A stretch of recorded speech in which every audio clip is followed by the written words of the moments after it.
Lord be with you, and a warm welcome to you from all of us here, and I mean all of us here at Powerscourt with Kilbride. I'm in the front garden again today, but I can tell you with great authority that the building work at the back underneath our beloved tree, well on the other side of the beach walk, is almost completed. So these little pockets of silence will return to us, and if you can put up with the sawing and a few of the noises of life around us, not a bad thing necessarily, well I can as well. So welcome, I'm delighted to be back in this little square with you today, following a minor surgery which took me out of the loop for a couple of weeks of healing.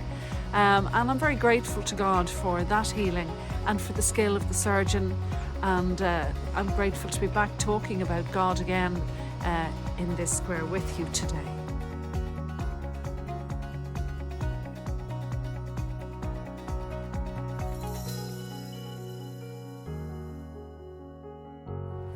Remember, as a child, Remembrance Sunday in our churches focused particularly on those who had lost their lives in the First and Second World War.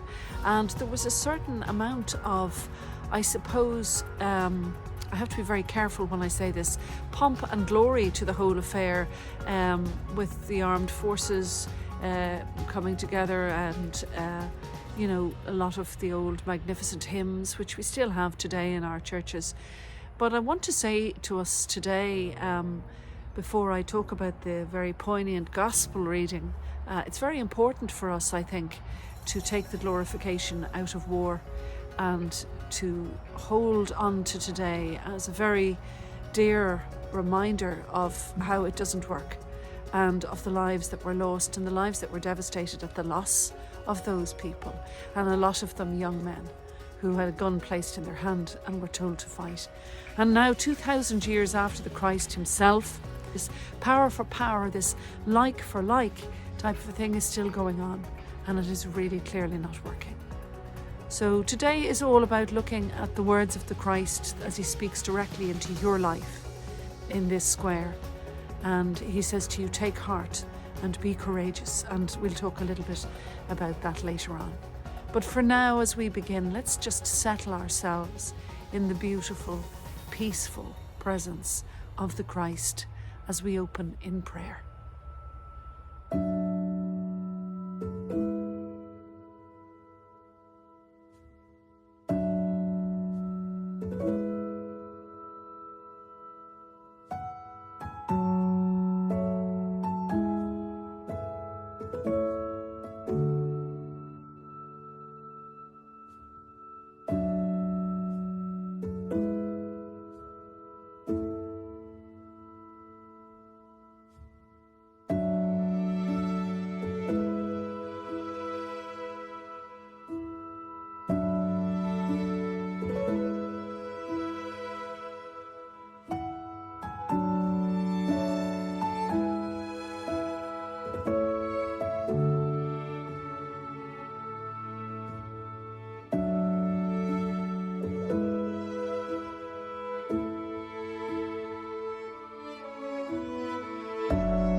As the Father has loved me, so I have loved you. Abide in my love.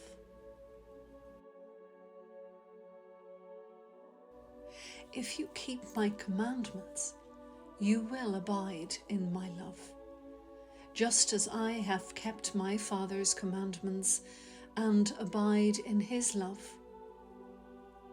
I have said these things to you, so that my joy may be in you, and that your joy may be complete. This is my commandment, that you love one another as I have loved you. No one has greater love than this, to lay down one's life for one's friends. You are my friends if you do what I command you. I do not call you servants any longer, because the servant does not know what the master is doing. But I have called you friends, because I have made known to you everything that I heard from my Father.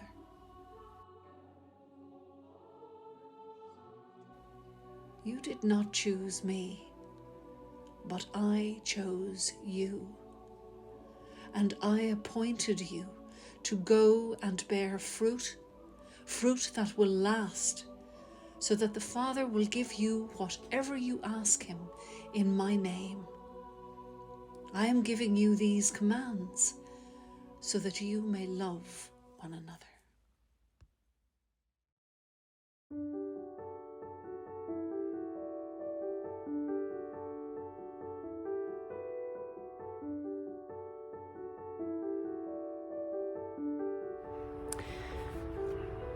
Let my voice be the voice of Christ in your life today, and I pray to God that you discern how much of this is himself talking to you, is Christ talking to you, and how much is this is Kathy, so that you can be open to the divine as he speaks to you in a world that is in utter chaos today. There is never a more opportune time for you to hear this gospel again afresh, and I would invite you to open your heart to receive it as a message directly for you today, who have taken the time to visit this little square. And so Jesus says to you today, I have loved you in exactly the same way as I have been loved by that divine force that I call my Father.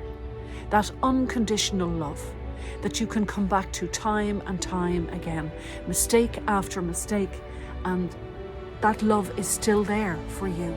Think of the prodigal son, for example, that just drops into my head. That unconditional love, that's the love that I have loved you with. Now stay in that love. And if you're worried about how you will stay in that love, if you live your life in the way that I have taught you through these scriptures to live it, in every individual situation that you find yourself in, if you draw me into it, if you say to me, Yeshua, what do I do with this? Or in your mind, how do I respond to that person? That's how you abide in that love. And my joy, which is a joy that I've received from my Father, will be in you. That's what he is saying to us today.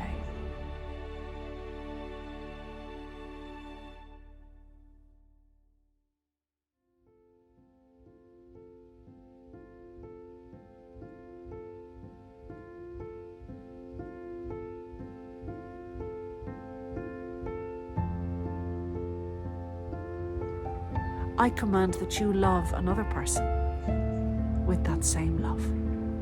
There is no greater love than a love that is given for the good of another person. So it doesn't stop with you, this love that I have shown you, but I'm asking you to actively portray that out into the world today. The relationship between us has changed now, because everything that I have heard from my Father in heaven, I have told you. You're my confidant. I have established a connection with you now that is more intimate. You're no longer servant and master. You are my friends. That's the difference between all of this.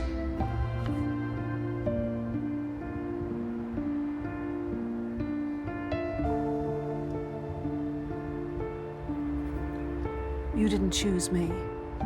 I chose you. Now, can I step out of this and tell you that this is a phenomenal line in the very heart of this scripture? We may think because we sit in our churches, we may think because we have discovered the Christ as born-again Christians for ourselves, or whether we were handed a tradition from generation to generation within this particular Church of Ireland or Catholicism or whatever faith system we might be in.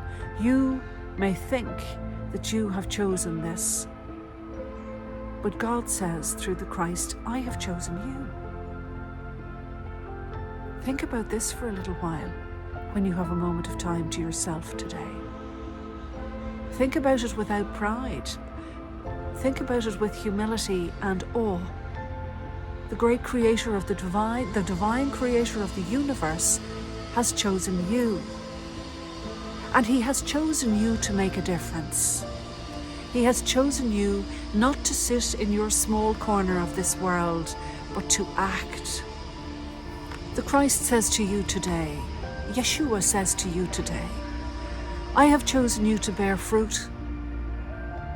Please don't sit and look at your television screen and let that sense of helplessness and futility wash over you when I have empowered you to begin a change within your own small corner of this world, within the lives that your life touches, within the arguments and disputes, and within the criticisms of your own self. I have allowed you to take a situation and to turn it around so that you bear fruit. Don't think that there is nothing you can do. What is the armor that needs to be dropped in your own life that you have set in yourself against another person? What are the grudges that you hold? What are the conversations that you haven't had that might bring healing in a relationship? Who are the people who are suffering that you can help? And if you do all these things, whatever is good, whatever is true, whatever is honorable, in my name, you will be given the power to do amazing things.